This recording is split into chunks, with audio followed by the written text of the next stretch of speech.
마가복음 16장 1절에서 8절의 말씀입니다. 이제 하나님의 말씀을 경청하시겠습니다.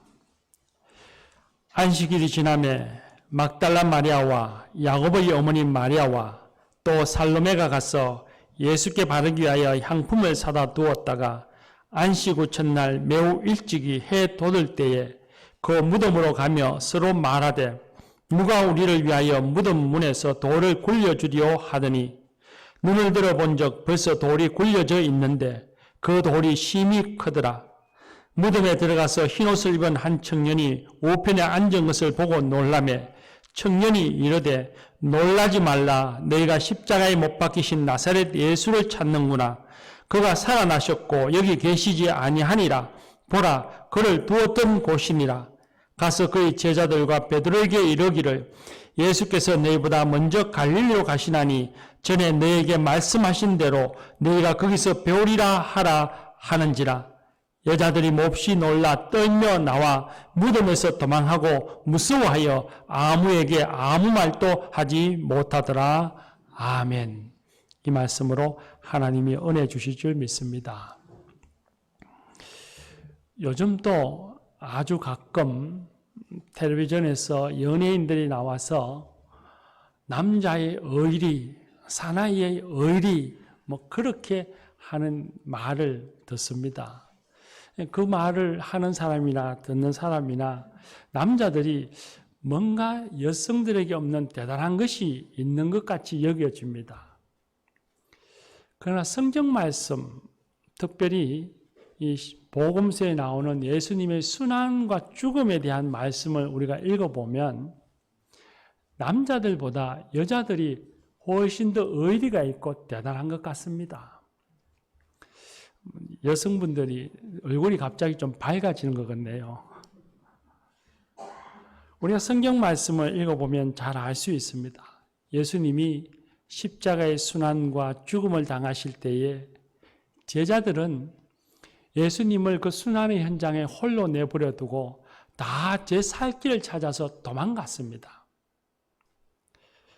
그러나 막달라 마리아와 야고보와 요새의 어머니 마리아, 살로메 등 몇몇의 여인들은 끝까지 예수님이 십자가에 죽으시는 그 모습에 함께하고 그걸 지켜보았습니다.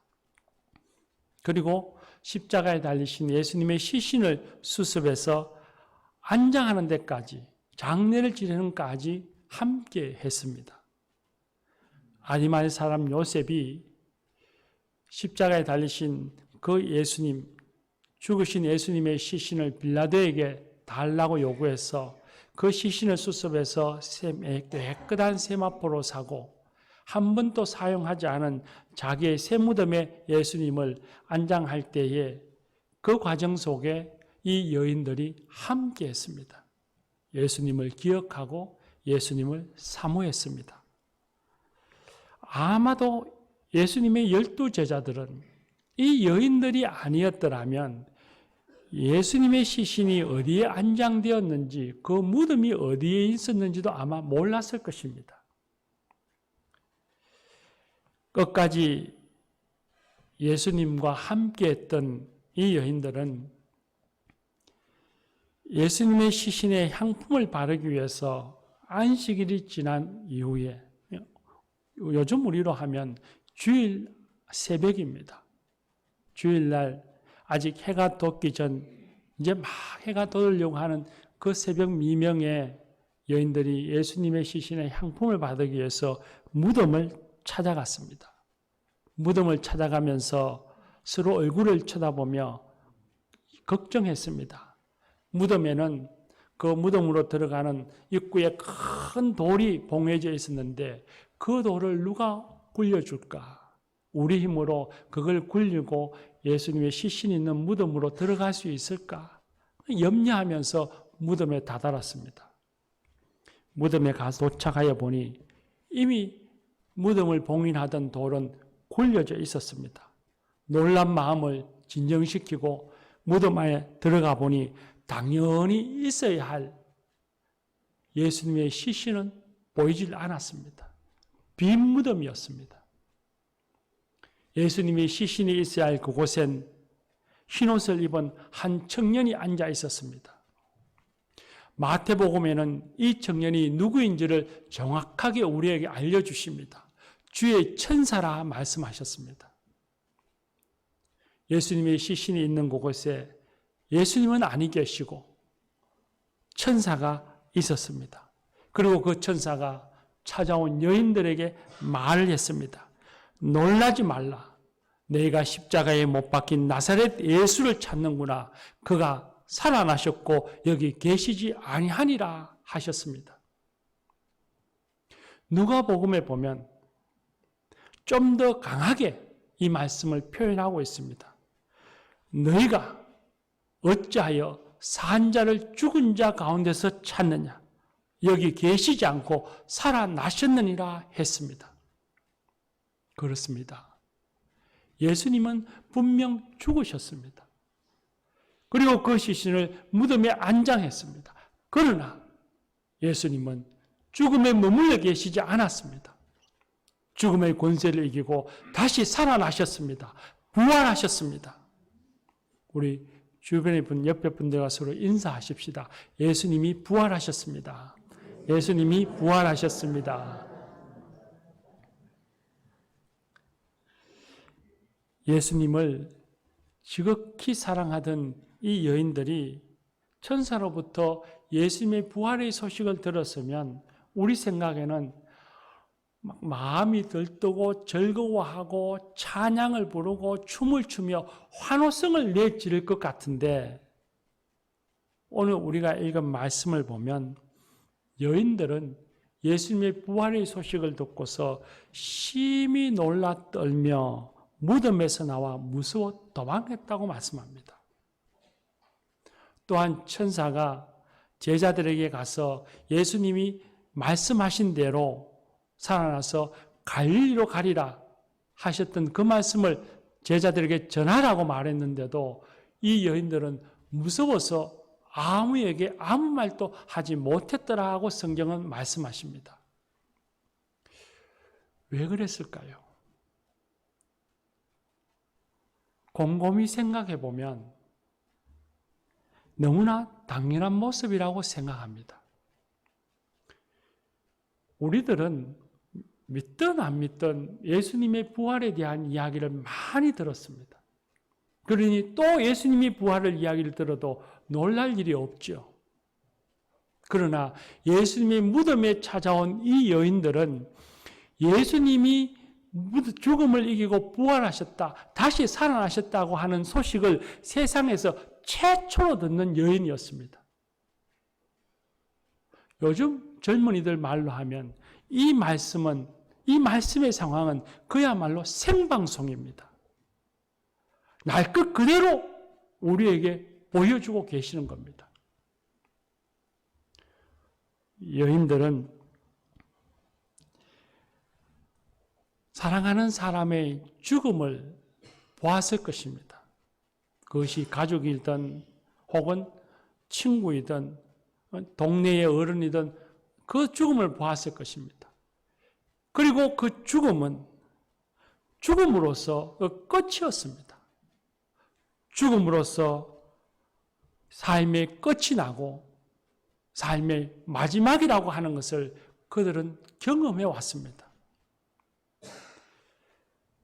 여인들에게는 그런 경험에 의해서 가진 지식, 생각이 있었던 겁니다.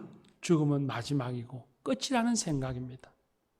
근데 그건 그 여인만의 생각이 아니었습니다. 여제자들만의 생각이 아니었습니다.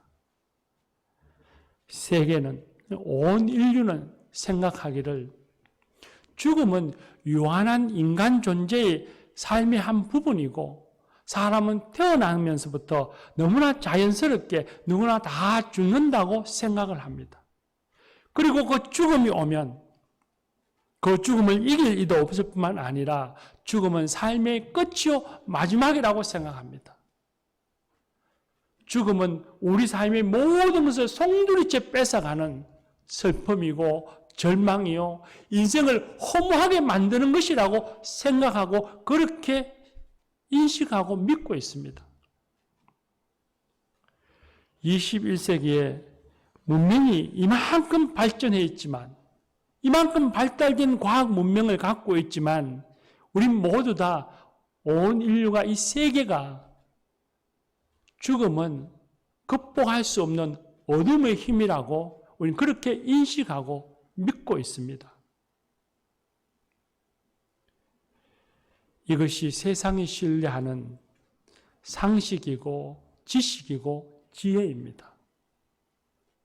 그런데 십자가에 못 박혀 죽으신 예수님, 그 예수님의 장례를 직접 치루었던 여인들에게 천사가 나타나서 예수님이 다시 살아나셨다, 예수님이 죽음을 이기고 부활하셨다고 말씀하시니 여인들이 가졌던 경험과 지식과 상식은 그 순간에 완전히 깨어져 버렸습니다. 여인들만의 인식이 아니지요. 세계가 갖고 있었던, 세상의 온 인류가 갖고 있었던, 신뢰하였던 그 상식, 죽음에 대한 지식과 지혜가 파괴되어지는 순간이었습니다. 그러니 여인들이 놀라고 무섭고, 이 놀라운 소식을 누구에게 전한들 아무도 믿지 않을 것 같으니 누구에게 가서 말하지도 못하고 떨었던 것입니다. 교우 여러분, 예수님의 부활하심으로 죽음에 대하여 세계가 인식하고 있는, 온 인류가 인식하고 있는 지식과 지혜와 상식은 깨어졌습니다. 이제 우리는 그 파괴된 인식 속에 머물러 있지 말고, 거짓된 인식 속에 머물러 있지 말고 거기서 빠져나와야 합니다. 벗어나야 합니다. 벗어나와서 예수님의 부활하심을 믿으시기를 바랍니다. 예수님의 부활하심을 믿는 성도들과 믿지 않는 성도들은 죽음에 대한, 그 죽음을 대하는 태도가 다릅니다. 자신은 물론이거니와 사랑하는 사람의 죽음에 대하는 태도, 자세가 다릅니다. 2차 세계대전 당시에 독일의 유명한 신학자요 목사였던 디틀리 보네퍼 목사님, 그분은 약관의 나이에 독일 티빙겐 대학의 신학 교수가 될 정도로 암난이 촉망받는 그런 목사고 신학자였습니다. 그런 그가 히틀러를 암살하는 일에 가담했다는 죄목으로 사형을 언도받았습니다. 39의 젊은 나이에 4월 9일 2차 세계대전 종전을 한 달 앞두고 사형이 집행되었습니다. 그리고 7개월 후에 생존자들이 보네퍼 목사의 마지막 순간을 증언해 주었습니다. 보네퍼 목사는 마지막 순간에 성공회의 벨 주교에게 남긴 말이 있었습니다. 이것이 끝이다. 하지만 내게는 새로운 시작이다. 그 말을 남기고 죽음을 맞이했습니다.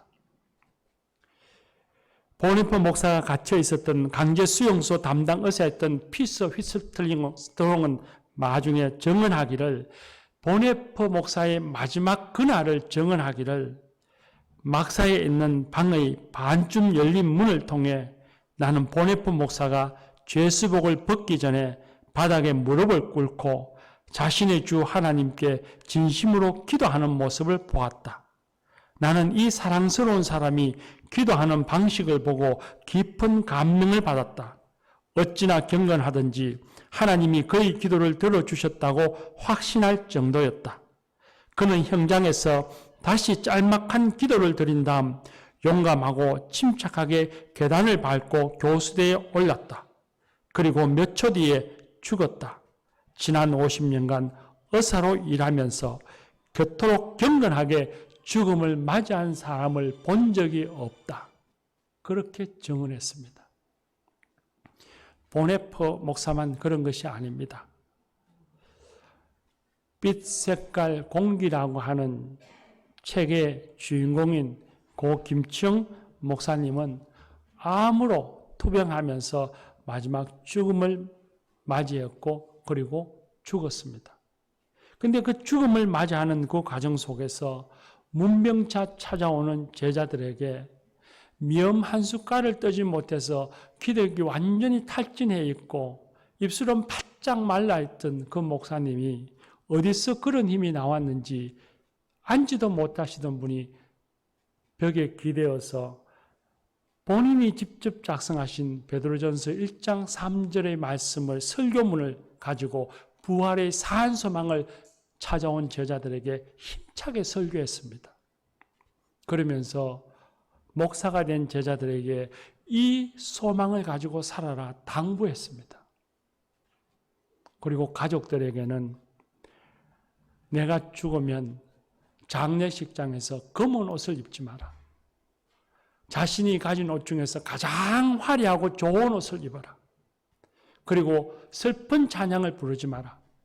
그곳에 찾아온 장례식장에 찾아와서 예배드리는 모든 사람들과 함께 삼천리 반도 금수강상 이하러 가세 그 찬양을 힘차게 불러라. 찬양하라. 그렇게 유언을 남겼습니다. 그리고 그 가족들도 사랑하는 남편, 아버지, 할아버지와 이별하는 그 육신의 이별하는 슬픔 속에서도 마치 무슨 잔치를 준비하듯이 목사님이 누울 관을 준비하고 그 관 위에 덮을 흰 천에다가 십자가의 도라고 하는 글씨를 써서는 그걸 들고 가족이 사진을 찍었습니다. 슬픔 속에서도 찬양을 부르고 이별의 아픔 속에서도 다시 만날 소망을 이야기했습니다. 이분들만이 아닐 것입니다. 많은 믿음의 선진들이 죽음을 이렇게 맞이했습니다. 이분들이 이처럼 죽음을 대하는 숭고한 정신과 자세가 어디에서부터 비롯되었을까요?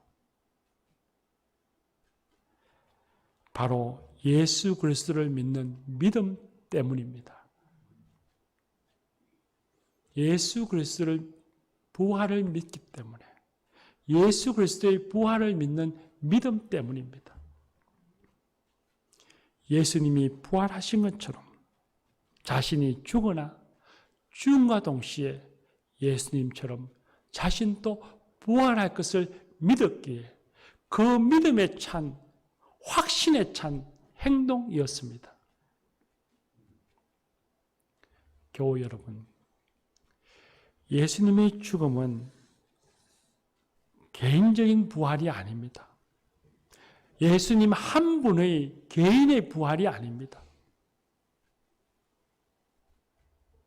예수님의 십자가의 죽음이 모든 인류에게 새로운 살 길을 열어주는 죽음이었다면 예수님의 부활은 모든 인류에게 영원한 생명을 누리게 하는 부활인 것입니다. 예수님의 십자가의 죽음을 믿는 사람은 예수님의 죽음에 연합해서 죄 사함을 받는 것처럼 예수님의 부활을 믿는 사람은 예수님의 부활에 연합해서 죽음을 이기고 부활하여서 영원한 생명을 누립니다. 예수님이 부활하신 것처럼 오히려 죽으나 부활할 것입니다. 이것이 기독교만이 가지는 믿음이요 소망입니다. 세상 그 어떤 종교에도 어떤 사상적 철학에도 이 부활의 소망을 전하는 곳은 없습니다. 오직 주님 안에서만 주님이 주시는 부활의 믿음이요 소망입니다.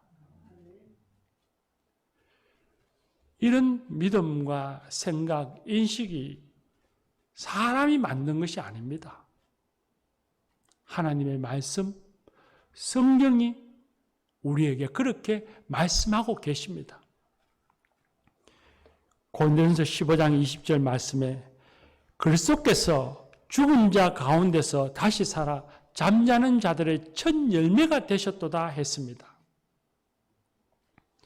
나무에 첫 열매가 달리면 그 나무에 하나 둘 다른 열매가 맺힐 것이라는 것은 그건 당연히 자연적인 상식 이치입니다.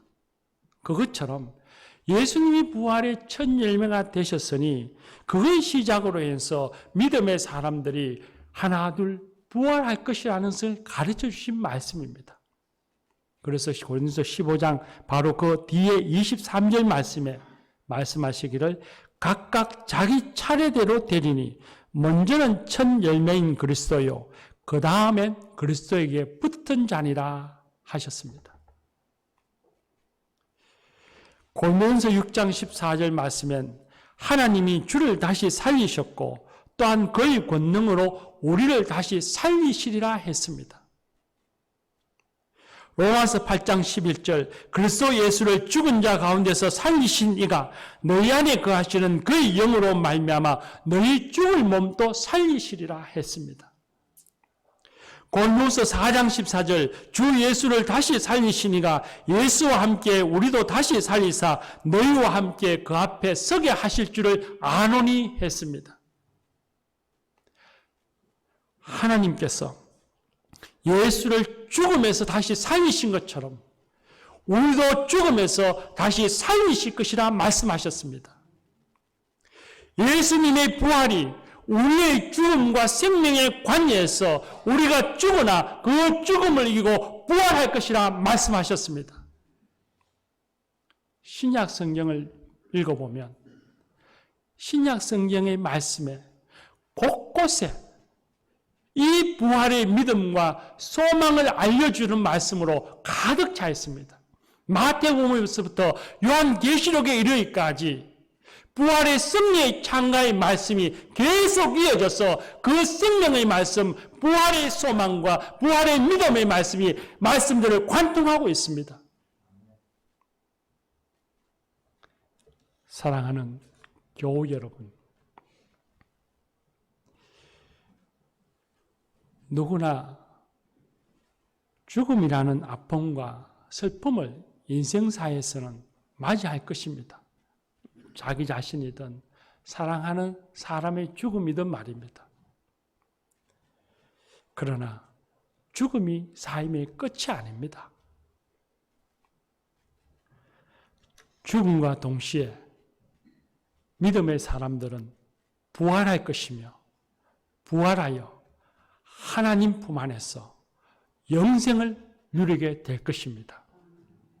그러니 죽음은 끝이 아니라 새로운 시작입니다. 부활하되 지금의 육신의 몸으로서가 아니라 신령한 몸으로, 영적인 몸으로 부활합니다. 고린도서 15장 42절에서 44절 말씀을 보면 죽은 자의 부활도 이와 같으니 썩을 것으로 심고 썩지 아니할 것으로 다시 살며 욕된 것으로 심고 영광스러운 것으로 다시 살며 육의 몸으로 심고 신령한 몸으로 다시 사나니 육의 몸이 있은즉 또 신령한 몸이 있느니라 하셨습니다. 죽는 그 순간에 죽음과 동시에 신령한 몸으로 부활하여 하나님 안에서 영생을 누린다고 말씀하셨습니다. 그러므로 죽음 후에 육신을 화장한다 해서 염려하실 것 없습니다. 화장이 부활에는 아무런 영향을 주지 않습니다. 사랑하는 사람과의 죽음 앞에서도 마찬가지입니다. 그 죽음으로 나와 그의 관계가 끝이 나는 것이 아닙니다. 믿음의 사람들은 부활하여 하나님 품 안에서 다시 만날 것입니다. 그러므로 연세가 많이 들어서 기력이 다 쇠하신 그 부모님을 떠나보내지 못해서 안타까워하며 산소 마스크 같은 것으로 목숨을 굳이 붙잡으려고 애쓰지 않아도 됩니다. 부활하여서 하나님 품 안에서 다시 만날 것이기 때문입니다. 연세 드신 우리 어르신들, 우리 성도님들도 자녀들에게 미리 당부해 두십시오.